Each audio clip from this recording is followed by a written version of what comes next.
रुकुमका एमाले सूर्य चिन्हमा मतदान गर्न नपाउने? त्यहाँ हामीले चाहिँ जनार्दन शर्मालाई भोट हाल्नु पर्ने भयो भने त सूर्य चिन्ह समानुपाती मत हालिहाल्छौँ नि। विवादित बनेको पात्रलाई फेरि पनि तपाईँको दलले बोकेर हिँड्यो भने गनाएको सिनो बोकेर तपाईँहरू कहाँसम्म पुग्नु होला भन्ने पनि त आक्षेप लाग्दैन। फेरि व्यक्ति विशेषको आलोचना नगर्नु। एमाले अहिले पनि बलियो छैन अध्यक्ष, अहिले पनि खुइलिएको अवस्थामा होइन र। यो मुलुकमा सबैभन्दा सुदृढ पार्टी, संगठित पार्टी, वैचारिक पार्टी हाम्रो पार्टी नेकपा एमाले। तपाईँको इतिहासमा जितेको इतिहास पनि छ अनि हारेको इतिहास पनि छ। हाम्रा विरुद्धमा 4-5 पार्टी, काङ्ग्रेस पार्टी, माओवादी पार्टी, समाजवादी पार्टी, के पार्टी छन् हाम्रा विरुद्धमा। चाहिँ हामी सिङ्गल थियौँ। एजेन्डा आउँदैछ भन्ने बित्तिकै कस्तो खालको एजेन्डा आउला भन्ने आम जनमानसको एउटा चासोको विषय पनि हो। दुईटा कुरा छ, पहिलाको भन्दा फरक मुलुकलाई ध्वंस गर्ने, निर्माण गर्ने। अझै गालीको एजेन्डा आउँछ? गाली होइन, ध्वंस र निर्माणको कुरा पनि आउँछ। सर्वोच्चको फैसलाले त्यो सूर्य चिन्ह मेहनत गरेर स्थापित गरेर चिन्ह हामीले प्राप्त गर्यौँ। माओवादीबाट फुत्क्याउनु भयो? फुत्क्याउने होइन, हामीले कायम गर्न सक्यौँ। तपाईँको उम्मेदवारी किन? सल्यानलाई अब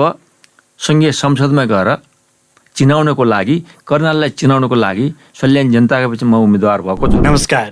हरेक घटना र परिघटनाहरूको भित्री पाटो, नियतदेखि नीति र निकाससम्मको तार्किक बहस कार्यक्रम कर्णाली बहसमा हार्दिक स्वागत छ। म कृष्ण शर्मा। आज पनि हामी विशेष गरी मुलुकको राजनीतिक घटनाक्रमसँग सम्बन्धित विषयवस्तुलाई यो बहसमा समावेश गर्नका लागि कार्यक्रममा उपस्थित भइसकेका छौँ। अब प्रतिनिधि सभाको निर्वाचन आउन हामीसँग मात्र 38 दिनको समय सीमा छ।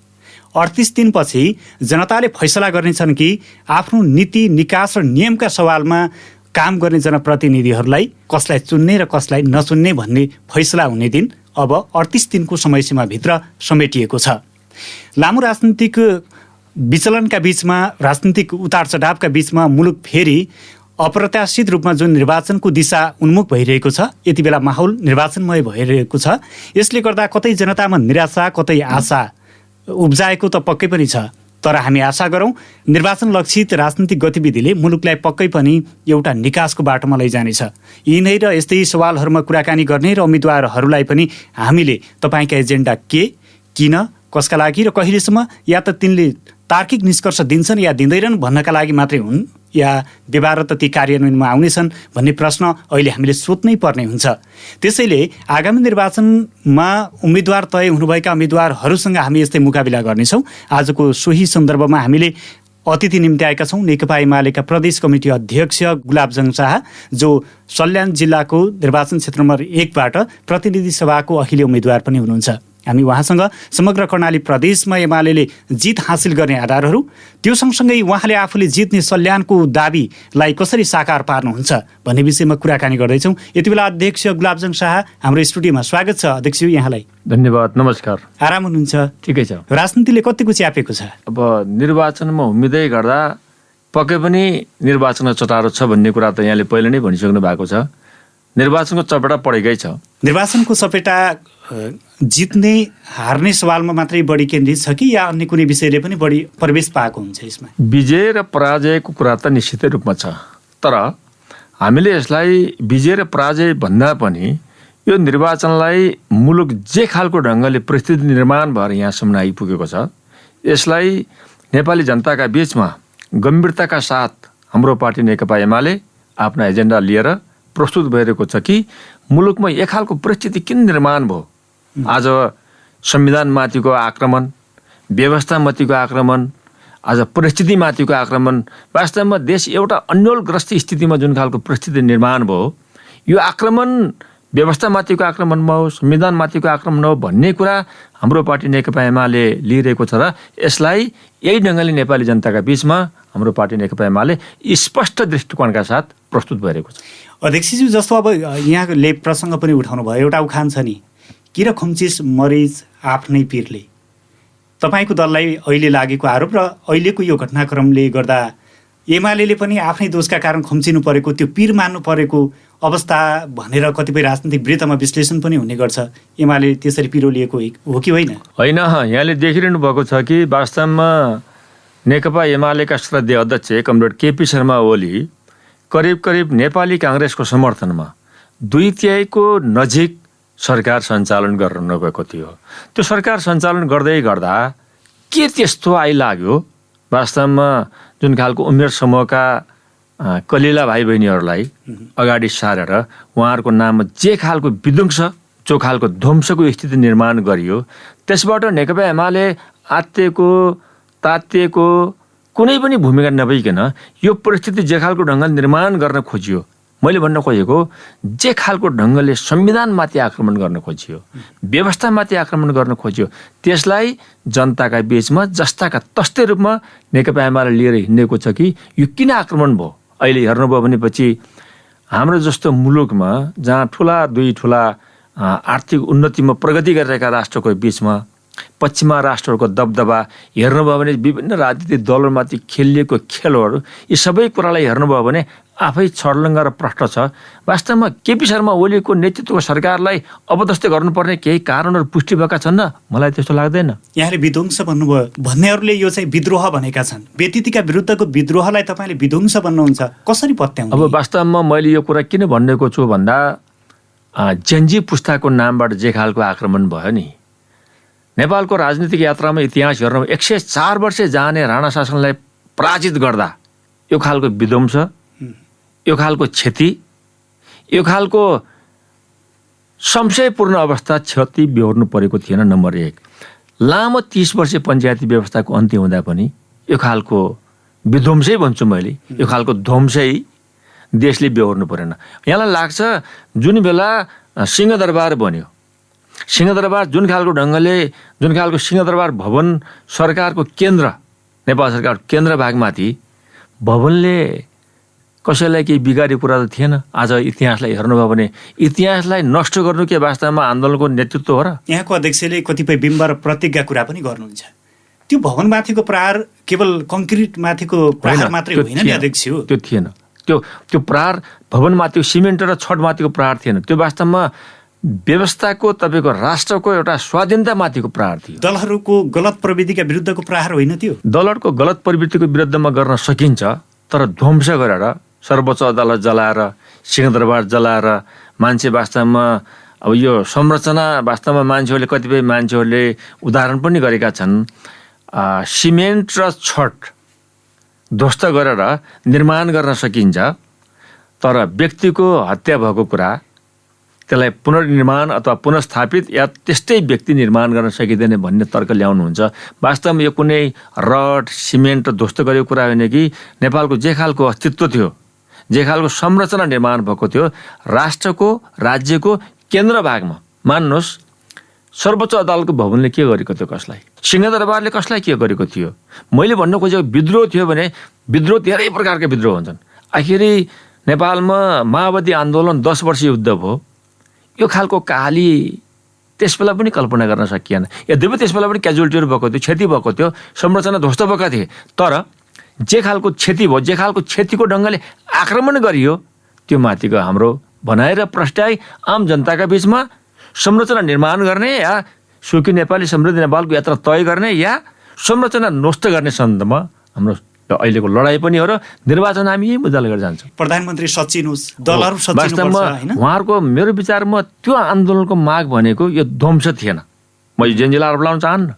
त्यसबेला जेन्जी उमेर समूहका नेतृत्वको मागहरू हामीले सुनेका छौँ कि हामी विध्वंस गर्दैनौँ, कसैका विरुद्धमा लक्षित हुँदैनौँ, फोहोर गर्दैनौँ, तोडफोड गर्दैनौँ, तमाम खालका आचार संहिता पेश गर्दै गर्दा एक्कासी यताबाट गोली प्रहार भयो। होइन, गोली प्रहार चाहिँ कताबाट भयो? राज्य सत्ताले जब नागरिकमाथि दमन गर्छ, नागरिकको प्रतिक्रिया के हुन्छ त? नागरिकले आफ्नो प्रतिक्रिया पनि जनाउन नपाउने तपाईको कस्तो खालको विश्लेषण हो? यसमा मेरो भनाइ के छ भन्दाखेरि जेन्जी समूहका भाइ बहिनीहरूले जे खालको आचार संहिता बनाएर आन्दोलनको नेतृत्व गरिरहेका थिए, कसरी यो आन्दोलन हुन पुग्यो?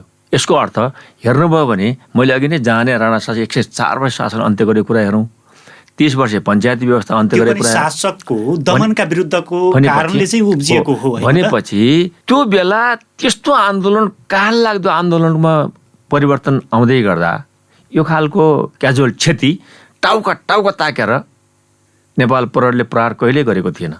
ठिक छ, अब हामी विशेष गरी अलिक बढी निर्वाचन केन्द्रित हौँ, जेन्जी आन्दोलनमा बढी हामी केन्द्रित हौँ। होइन, सत्य कुरै त्यही छ। अहिले 38 दिन बाँकी छ, तपाईँ पनि स्वयं उम्मेदवार हुनुहुन्छ, लड्नुपर्नेछ अनि पार्टीलाई पनि जिताउनु पर्नेछ।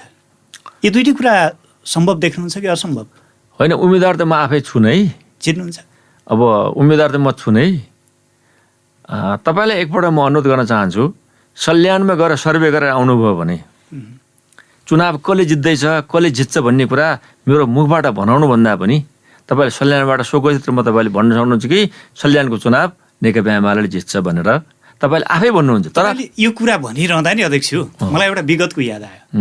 79को निर्वाचनमा सुरेश अधिकारीसँग तपाईँ 3800 अलि बढी मतले 3800 होइन समथिङ तपाईँको चाहिँ 3200 समथिङ मतले हो भनेको 3200 मतान्तरले हारेको इतिहास त्यति पुरानो भएको छैन। यस्तो हो नि 79 सालको निर्वाचन 2078 सालमा हाम्रो पार्टी नेकपा विभाजन भएको थियो। हेर्नुहोस् है इतिहास म बताइदिन्छु। हाम्रो पार्टी नेकपा विभाजन भएर नेकपा एमाले सूर्य चिन्ह प्राप्त गर्ने कि कमरेड प्रचण्ड माधव नेपालले गर्ने भन्ने ठुलो द्वन्द्व थियो। बडा मुस्किलले सर्वोच्चको फैसलाले त्यो सूर्य चिन्ह मेहनत गरेर स्थापित गरेर चिन्ह हामीले प्राप्त गऱ्यौँ। माओवादीबाट फुत्क्याउनु भयो? फुत्क्याउने होइन, हामीले कायम गर्न सक्यौँ। सर्वोच्चको कानुनी राज्य संविधानको सर्वोच्च तल लागू गरेर त्यो नेकपा एमालेकै पक्षमा फैसला भयो। त्यो कुरा छोडौँ। दोस्रो कुरा 79 सालको निर्वाचनमा हाम फाल्दै गर्दा हाम्रो पार्टी नेकपा एमाले विभाजित थियो। नेकपा एमाले विभाजित भएर केही समाजवादी हुनुभएको थियो, त्यो परीक्षण गर्न पाइएको थिएन।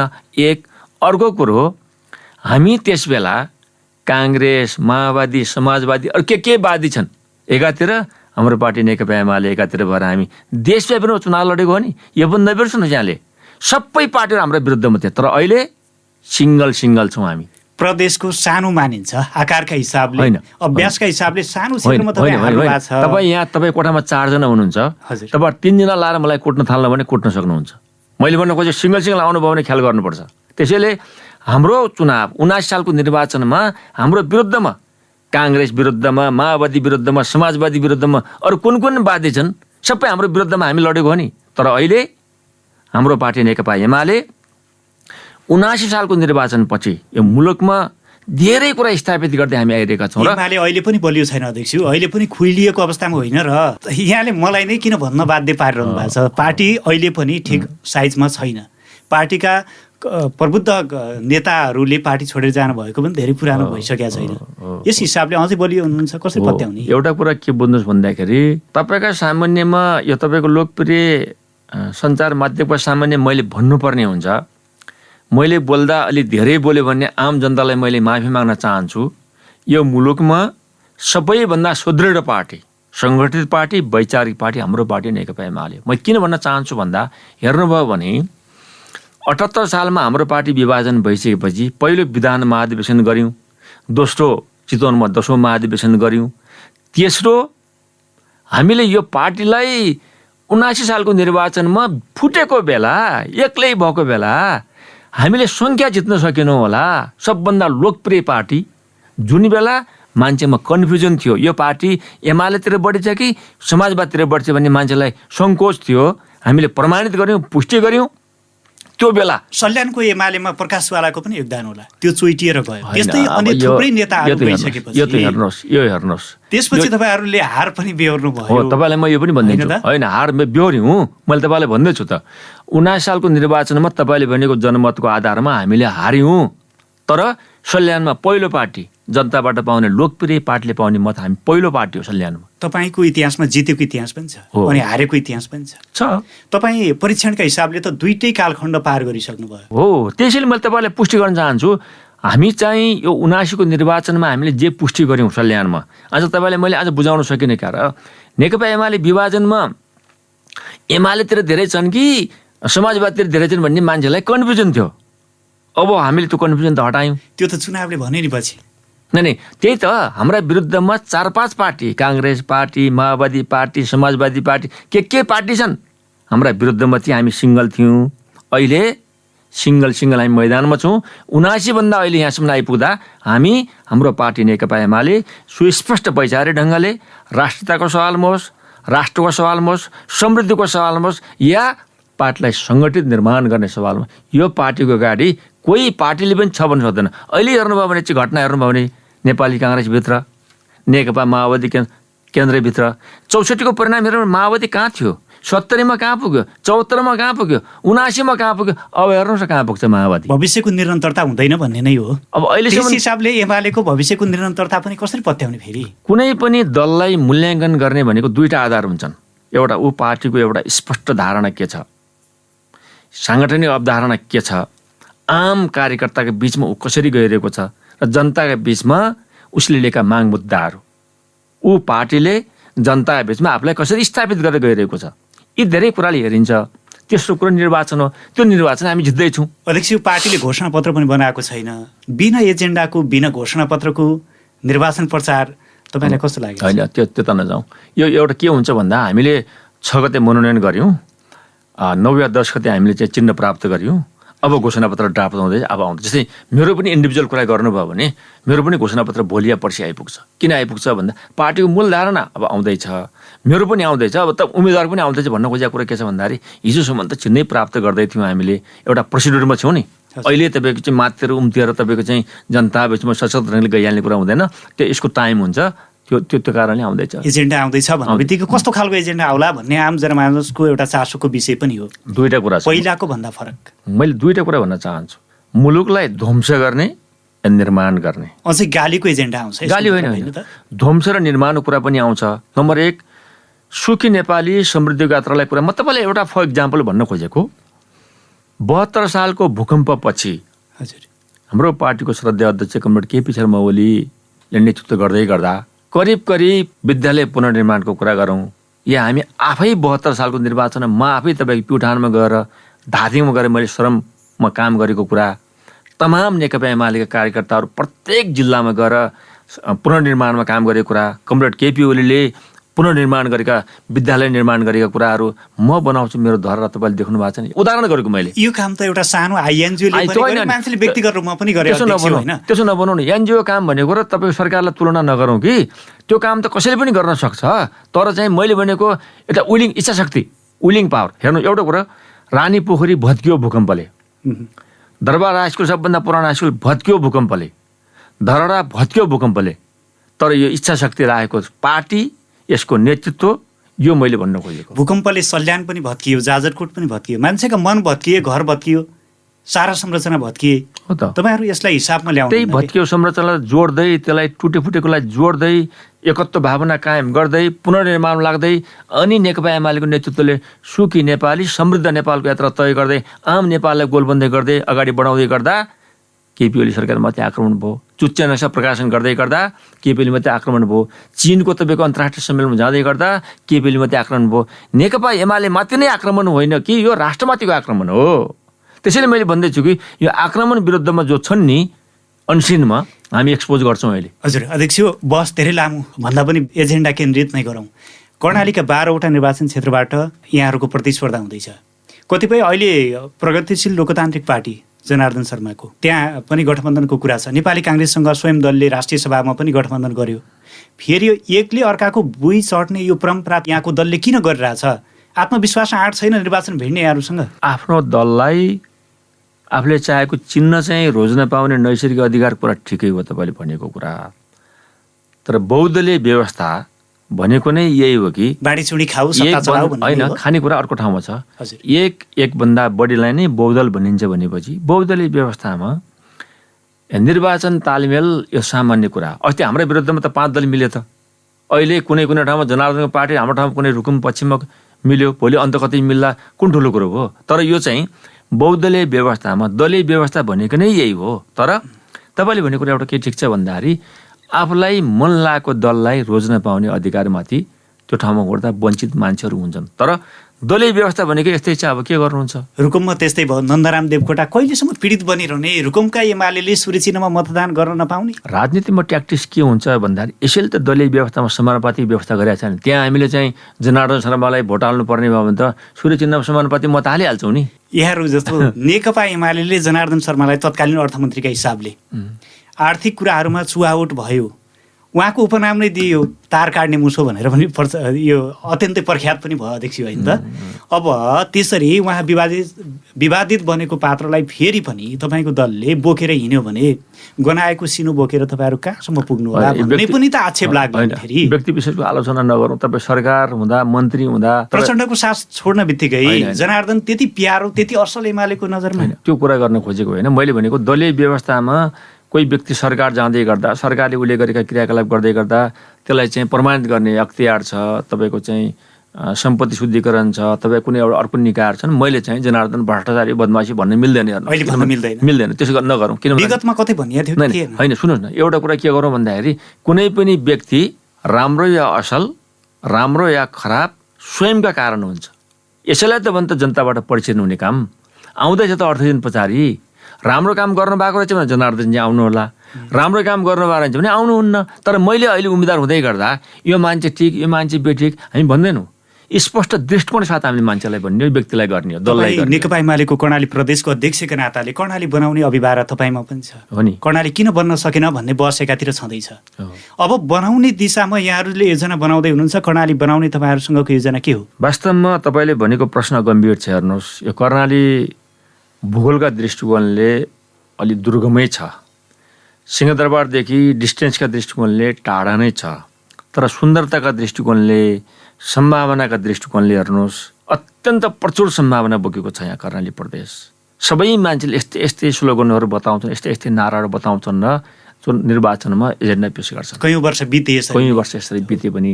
त्यसैले म तपाईँलाई भन्न चाहन्छु कि हामी गम्भीरताका साथ एउटा राजनीति पार्टीको कार्यकर्ता हुनुको नाताले हामीले राजनीति गर्दै गर्दा आफ्नो इन्ट्रेस्ट, आफ्नो स्वार्थभन्दा जनताको इन्ट्रेस्ट, जनताको स्वार्थमा हामी चाहिँ लिप्त हुनुपर्छ र त्यतातिर ध्यान केन्द्रित हुनुपर्छ। जहाँसम्म कर्णालीको सन्दर्भमा विकास छ, हामीले चाहिँ यो क्षेत्रको तर्फबाट हामीले प्रचुर मात्रामा, कर्णाली मात्रै किन भन्नुहुन्छ, सल्यान हेर्नुहोस् त, 10 जिल्ला मध्येमा सल्यान एउटा जिल्ला पर्छ। त्यहाँ हेर्नुहोस्, नगदे बाली, अदुवा राष्ट्रिय स्तरको छ, सुन्तला खेती हेर्नुहोस्, किसानले मूल्य पाएको छैन, सुन्नु न, लामो समयदेखि। त्यसैले तपाईँ हेर्नुहोस्, कपुरकोट जानु भने प्रत्येक हप्तामा 2-2 पटक तपाईँको त्यहाँको चाहिँ तरकारी तपाईँको चाहिँ नेपालगञ्ज, दाङ, काठमाडौँमा तपाईँको चाहिँ मूल्याङ्कन हुन्छ। हेर्नुहोस्, त्यहाँ चाहिँ तपाईँको चाहिँ प्रशस्त मात्रामा धान, गहुँ, धानमा त आत्मनिर्भरै छ।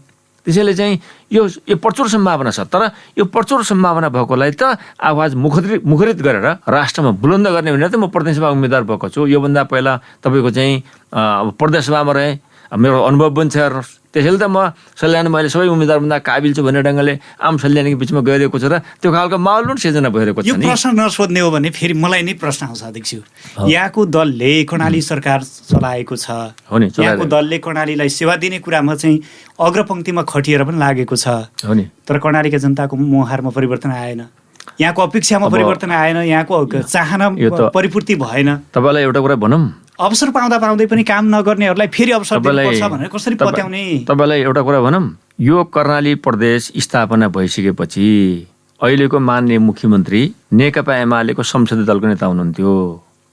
उहाँकै पहल कदमी त नभनौँ, उहाँको पनि एउटा महत्त्वपूर्ण पहल कदमी, त्यहाँ चाहिँ जीवनजी हुनुहुन्थ्यो, म पनि थिएँ, अर्को पनि थियो। तर हामीले पहिलोपटक हामीले चाहिँ सर्वसम्मत यसको राजधानी सुर्खेत, नाम कर्णाली राख्यौँ। यो किन राखेको भन्दाखेरि साबिकको कर्णाली 5 जिल्ला र सुर्खेत राजधानी भने हामीले पहिलोपटक सर्वसम्मत नम्बर 1। दोस्रो कुरा म तपाईँलाई खुल्ला भन्न चाहन्छु, म कसैलाई आरोपित गर्दैन। अहिलेको माननीय मुख्यमन्त्री भइसकेपछि आमूल परिवर्तन गर्न सक्नुभएको छैन। तर सुशासनमा तुलनात्मक ढङ्गले अहिले हेर्नुभयो भने उनका सल्लाहकार हेर्नुहोस् 2-3 जनाभन्दा बढी छैनन्। सरकारी तपाईँको खर्च हेर्नुभयो भनेपछि, तपाईँको चाहिँ योजना छनौटको प्रक्रिया हेर्नुभयो भनेपछि हरेक कुरामा तुलनात्मक ढङ्गले कुनै प्रदेशभन्दा अहिलेको मुख्यमन्त्री कमजोर हुनुहुन्न। खर्चको हिसाब गर्ने हो र? खर्चको हिसाबले पुस मसान्तसम्म 4% हाराहारीमा मात्रै खर्च भएको इतिहास छ। अहिलेको अवस्था हो यहाँले भनेको त्यो विकास बजेटको कुरा खर्च गर्नुभएको होला। पारदर्शिता, सुशासन, अर्थमन्त्रीले भनेको मान्नु भएन भनेर आँसु चुहाउँदै हिँड्नुहुन्छ। होइन, सुशासन, कर्मचारीले काम गरेनन् भन्नुहुन्छ। यो कस्तो खालको लिडरसिप हो? मैले भनेको सुशासनको दृष्टिकोणले तुलनात्मक ढङ्गले अहिलेको मुख्यमन्त्री पारदर्शिताका दृष्टिकोणले योजना छनौट। म तपाईँलाई एउटा उदाहरण दिउँ, कर्णाली प्रदेशमा 79वटा पालिकाहरू छन्। नेकपा एमाले 15 या 16 पालिकामा विजय प्राप्त गरेको छ। यदि उहाँले मनपरे ढङ्गले योजना हाल्ने काम, योजना राख्ने काम गर्नुहुन्थ्यो भने 16वटा पालिकाले 79वटा पालिकालाई कभरेज गर्न सक्छ र मुख्यमन्त्रीले त के गर्नु पर्थ्यो? सबै पालिकामा मुखले मागे जति योजना छनौट गर्नु पर्थ्यो नि। तर उहाँले सुशासन कायम गर्दै प्रोसिड्युर मार्फत आधारभूत तहबाट योजना छनौट प्रक्रियामा ल्याएर योजना बैङ्क बिना अगाडि बढ्नु भएको तपाईँले देख्नु भएको छैन। योभन्दा पहिला यस्तो थियो, मै पनि प्रदेशसभामा थिएँ, त्यस्तो थिएन। त्यसैले तुलनात्मक ढङ्गले अहिलेको मुख्यमन्त्री पनि, मैले को राम्रो को नराम्रो भन्दैन, तपाईँले आफै जजमेन्ट गर्नुहोस्। तुलनात्मक ढङ्गले कमरेड एमलाल कडेल यसमा चाहिँ अगाडि नै हुनुहुन्छ, प्रथम नै हुनुहुन्छ र हाम्रो दल नेकपा एमाले प्रथम नै छ। हो, तपाईँले भनेको कुरो र मुहार चेन्ज गर्ने। यो हेर्नुहोस्, विकास रातारात घोडा चढेर आउँदैन, प्लेन चढेर आउँदैन। हाम्रो संरचनागत ढङ्गले हामी आधारभूत तहमा जे हामी कहाँ माल मेटेरियल छ त्यसरी नै अगाडि बढ्ने हो। एक्कासी तपाईँको चाहिँ एउटा सामान्य फाउन्डेसन जगाल्नलाई पनि कति खन्नुपर्छ आफै भन्नुहोस्। त्यसैले चाहिँ विकास घोडा चढेर आउँदैन है, प्लेन चढेर आउँदैन।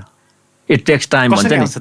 विकास त प्रोसिड्युरले आउँछ, प्रक्रियागत ढङ्गले आउँछ। अब हेर्नुहोस्, यो मुख्यमन्त्री पाएर आउँदैन, होइन सुन्नु, मन्त्री पाएर आउँदैन, सांसद जिताएर आउँदैन, व्यवस्था परिवर्तन गरेर आउँदैन, कसरी आउँछ परिवर्तन? तपाईँको यो लोकप्रिय फेरि यही त भन्नु होला नि तपाईँले पनि, जितेर जानुभयो भने। होइन, तपाईँको लोकप्रिय रेडियो मार्फतमा भन्न चाहन्छु, जनतालाई भ्रमित क्वेसन पनि गर्नुहुन्न। विकास भनेको त आज मुख्यमन्त्री भयो फटाक्से एउटा छ नि इन्डियामा चाहिँ 24 घण्टे मुख्यमन्त्री, त्यसो पनि त हुँदैन नि। कल्पना गरे जस्तो त कहाँ हुन्छ र? यही संरचना छ, प्रशासनिक संरचना यही छ, साधन स्रोत यही छ। यसलाई व्यवस्थित ढङ्गले, पारदर्शी ढङ्गले खर्च पर्च गर्ने, चाहे त्यो विकासको बजेट होस्।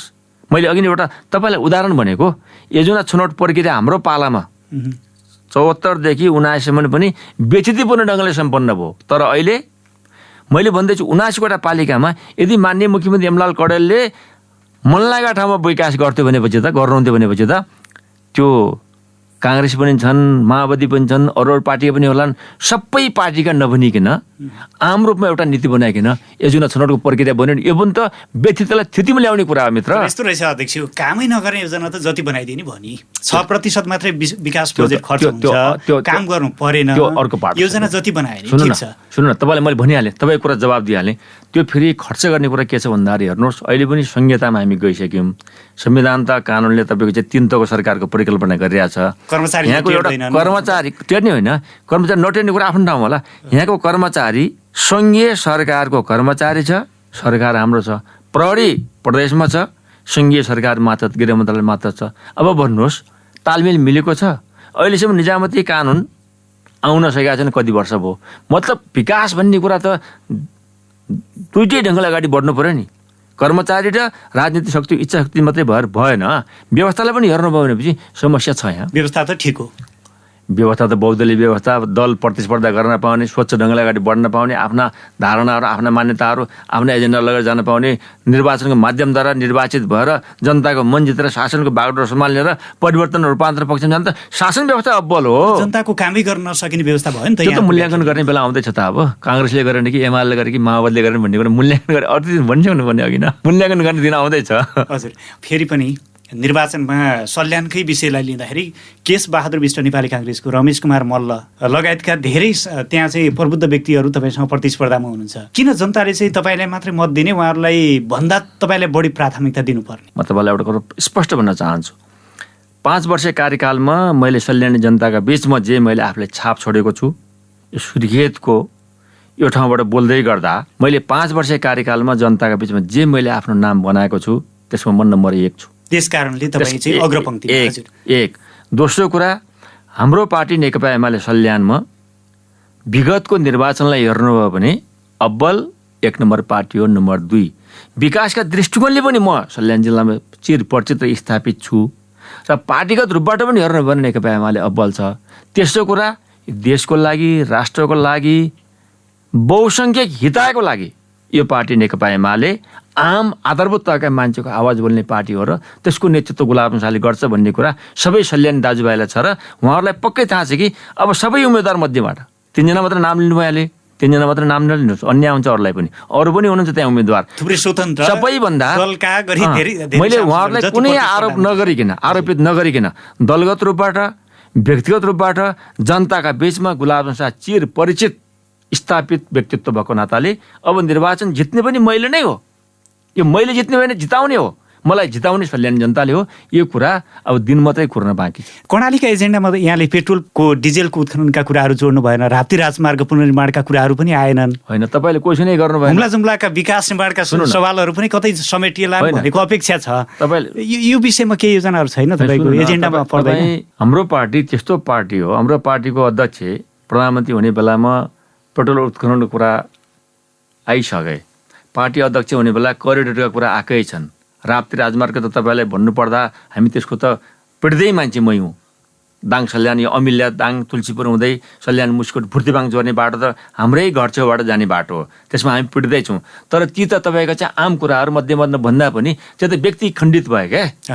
आम कर्णालीको विकास गर्ने कुरामा, आम राष्ट्रको विकास गर्ने कुरामा, आम आधारभूत तहका जनताको नेतृत्व गर्ने सवालमा हाम्रो पार्टी नेकपा एमाले पहिलो पार्टी हो। यो बताइरहनु पर्दैन।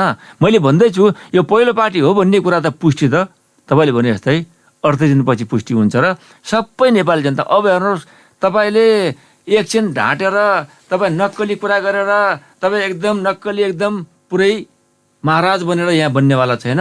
नेपाली जनताका बीचमा सुस्पष्ट दृष्टिकोण भएको, बहुदलीय व्यवस्थालाई अङ्गीकार गरेर अगाडि बढ्न सकेको, संविधानको सर्वोच्चता, कानुनी राज्य, बहुदलीय व्यवस्था नेकपा एमालेको मूल मन्त्र हो। यो बोक्ने हामी मात्रै हो। हिजो माओवादीलाई मैले आरोपै गरेको छु त त्यहाँ। त्यसैले चाहिँ सबै सुस्पष्ट ढङ्गले विचारलाई जनताका बीचमा, त्यति मात्रै होइन, सुखी नेपाली समृद्ध नेपालको यात्रा तय गर्ने को हो? सुखी कर्णाली समृद्ध कर्णालीको गरिहाल्छ नि। सुखी नेपाली समृद्ध नेपालको साथसाथै सुखी कर्णाली समृद्ध कर्णाली त हामी बनाइहाल्छौँ। अध्यक्ष कर्णालीमा यहाँको जित्ने दाबी त छ, तर हार्न सक्ने सम्भावित क्षेत्रहरू पनि विश्लेषण गर्नुभयो होला। कहाँ त्यस्तो खालको जोखिम देखिँदैछ? तपाईँलाई एउटा कुरा नलुकाइकन भन्नुपर्दा कर्णाली प्रदेशमा हाम्रो पार्टी नेकपा एमाले पहिलो पार्टी बन्छ। मैले अरूले यसपटक हाइपोथेटिक कुरा गर्दैन। मैले 79लाई पनि आधार मान्दै, हजुर, साङ्गठनिक संरचनालाई आधार मान्दै, तुलनात्मक ढङ्गले दलहरूको विश्लेषण गर्दै, तपाईँले हेर्नुहुन्छ भनेपछि म कोही दललाई कोही व्यक्तिलाई आरोप लाउँदैन। अहिले नेपाली काङ्ग्रेसभित्र अबदस्त गरिरहनु भएको छ शेरबहादुर देउवा, त्यो अवस्था हो। राम्रो सिजन चलिदिएको छ प्रतिपक्षहरूका लागि होइन त? व्याख्या नगरौँ। नेपाली काङ्ग्रेसभित्र जे खालको त्यहाँ नेतृत्व परिवर्तन छ, नयाँ अनुहारहरू उम्मेदवारका रूपमा छन्। यो चुनौतीको अवसर तपाईँहरूका लागि कस्तो खालको विश्लेषण हो भन्ला नि फेरि मान्छेहरूले? कुरै नगर्नुहोस्, किन भन्दाखेरि त्यो अर्काको दलको कुरा व्याख्या गर्ने मलाई पूर्णबहादुर हुनुहुन्न नि सुर्खेतमा, मैले पूर्णबहादुरको जो पुराना नेताहरू हृदयराम थानी हुनुहुन्न, यस्तो क्रम कर्णालीका थुप्रै जिल्लाहरूमा छ। यो तपाईँहरूको लागि चुनौती हो। तपाईँको चाहिँ कहाँ विदेशतिर अथवा कुन देशमा हो, मान्छे बुढो पनि ढोकाबाट फालिदिने, त्यो भिरबाट खसाइदिने कुरा नगरौँ। त्यो कुरा चाहिँ पुरानो भयो, त्यही फालिहाल्ने कुरा नगरौँ। तपाईँ यसको योगदान कन्ट्रिब्युसन त आफ्नो ठाउँमा हुन्छ। तर मैले कुनै दललाई पनि मैले आरोप लाउन सक्दिनँ। मैले देखेको कुरा मात्रै तपाईँलाई गर्न चाहन्छु। मैले किन यो रेडियो मार्फत, यो टेलिभिजन मार्फत मैले तपाईँलाई कोही दलमाथि, व्यक्तिमाथि आरोप लगाएँ भने त्यो ममाथि पनि हुन्छ भन्ने कुरा बुझ्नुपर्छ। ठिक छ। एकछिन सर स्पष्ट हेर्नुभयो भने कर्णालीमा आन्तरिक विवाद या बाह्य तपाईँको हेर्ने दृष्टिकोण एमाले भन्दा अर्को कोही पार्टी छ? पार्टी त काङ्ग्रेस छ, माओवादी छ, तपाईँले भने नाम गरेर थुप्रै पार्टीहरू छन्। तर नयाँ दल राष्ट्रिय स्वतन्त्र पार्टीको को छन् नि, तपाईँ कुरा छोडिदिनु न। तर एमालेको दृष्टिकोण, एमालेको दलीय अवस्था, कर्णाली प्रदेशमा एमाले पार्टी पहिलो हुन्छ। यसपटक हामीले म अहिले यो जिल्लामा हार्छु भन्यो भने चाहिँ तपाईँले फेरि एक कुरा टिप्पणी गर्न, प्रसारण गर्नुहुन्छ र म माथि आक्रमण गराउन खोज्दै हुनुहुन्छ। म त्यो गर्ने पक्षमा चाहिँ काहीँ न कतै झिनो तपाईँहरूको विश्लेषण त होला नि, कुनै ठाउँमा यस्तो खालको अलिकति चाहिँ चुनौती हो भन्ने खालको। तपाईँलाई मैले प्रश्न भनिदिन्छु, पहिलो दल कर्णाली प्रदेशमा 12वटा निर्वाचन क्षेत्रमा हाम्रो पार्टी हुन्छ नै। तर हामीले भनेका छौँ कि यहाँ हाम्रो प्रतिस्पर्धा छ, यहाँ हामीले विजय प्राप्त गर्छौँ, यहाँ प्रतिस्पर्धा छ, यहाँ पराजित हुन सक्छौँ। प्रतिस्पर्धा, पराजित र विजय तिनवटा कुरा छन् हाम्रा। यहाँ विजय गर्न सक्छौँ, हामीले टार्गेट गरिरहेका छौँ। यहाँ प्रतिस्पर्धा छ, यहाँ पराजित हुन सक्छौँ। तपाईँ मार्फत किन भन्छु म, यो कुरा गोप्य होइन, यो सार्वजनिक जस्तै पनि हो। तर जे गर्दा पनि हामी पहिलो हुन्छौँ। महिला उम्मेदवार उठाउनु भएन भनेर मुख्य दलहरू काङ्ग्रेस एमाले लगायतका दलहरूलाई आरोप छ, तपाईँहरूले पनि उठाउनु भएन। यो प्रश्न कसरी चिरफार गर्नुहुन्छ? महिला कुरा गर्दै नगर्नुहोस् क्या। महिला त अस्ति राष्ट्रिय सभामा भर्खरै हिजो सम्पन्न राष्ट्रिय सभामा हाम्रो दलबाट कतिजना महिला आउनुभयो? कुनै दलले उठाए त्यस्तो? प्रत्यक्ष निर्वाचनमा लडाउने हैसियतमा महिलाहरू हुनुहुन्न एमाले भित्र? संवैधानिक व्यवस्था हो नि, प्रत्यक्ष समानुपातिक राष्ट्रिय सभा भन्ने समानुपातिक व्यवस्था हो नि। त्यसैले चाहिँ प्रत्यक्ष उठाएपछि ठुलो कुरा भने समानुपातिक सानो कुरा भने नगरौँ न। समावेशिताको कुरालाई लागू गर्नु पर्दैन। समावेशिता होइन कि तपाईँको चाहिँ संवैधानिक व्यवस्थालाई, संविधानलाई मान्नु परेन भने कोही प्रत्यक्ष लड्नुहुन्छ, कोही समावेशी हुनुहुन्छ। संविधानलाई नमान्ने कुरा नगरौँ न। त्यसैले चाहिँ कोही प्रत्यक्ष लड्नुहुन्छ, कोही तपाईँ समानुपातिक पर्नुहुन्छ। अस्ति राष्ट्रिय सभा चुनाव हेर्नु सम्पन्न भएको, नेकपा एमाले धन्यवाद दिनुहोस्। किन धन्यवाद दिनुहोस्? मीना सिंह रेखालले जित्नु। मीना सिंह मात्रै होइन, सबभन्दा धेरै महिला हामीले विजय बनायौँ नि हिजोको निर्वाचनमा। सबभन्दा धेरै महिला हामी त 8 मात्रै भयौँ। 8 मध्येमा हामी कति निर्वाचित भन्नु न, मैले सङ्ख्या किन भन्नु? सबभन्दा बढी महिलालाई सम्मान गर्ने पार्टी नेकपा एमाले हो। सबभन्दा बढी महिला आन्दोलन नेतृत्व गर्ने विगतमा राष्ट्रपति हुनुभएको थियो नि विद्यादेवी भण्डारी। भन्न खोजेको कुरा के छ भन्दाखेरि महिला आन्दोलनको दृष्टिकोण, महिलाको सहभागिता बिना परिवर्तन सम्भव छैन भन्ने कुरा त हामीले बुझेर हामी आन्दोलनको नेतृत्व गरिरहेका छौँ। ठिक छ अध्यक्ष, हामी कार्यक्रमको अन्त्यतिर आइपुगेका छौँ। अब जाँदा जाँदै यो बहसलाई हेरिरहनुभएका आम दर्शक, सुनिरहनुभएका श्रोताहरूका लागि र सल्यानी जनताका लागि अझै पनि बुँदागत रूपमा तपाईँको उम्मेदवारी किन? हामी यसै विषयवस्तुबाट कुराकानीलाई टुङ्ग्याउनेछौँ। सल्यानमा मेरो उम्मेदवारी मैले भने विगतमा मैले गरेका कामहरूको मूल्याङ्कन एकपटक फर्केर 74 देखि 79 सम्मको कामलाई सल्यान जनताले स्पष्ट मूल्याङ्कन गरिसक्नु भएको छ।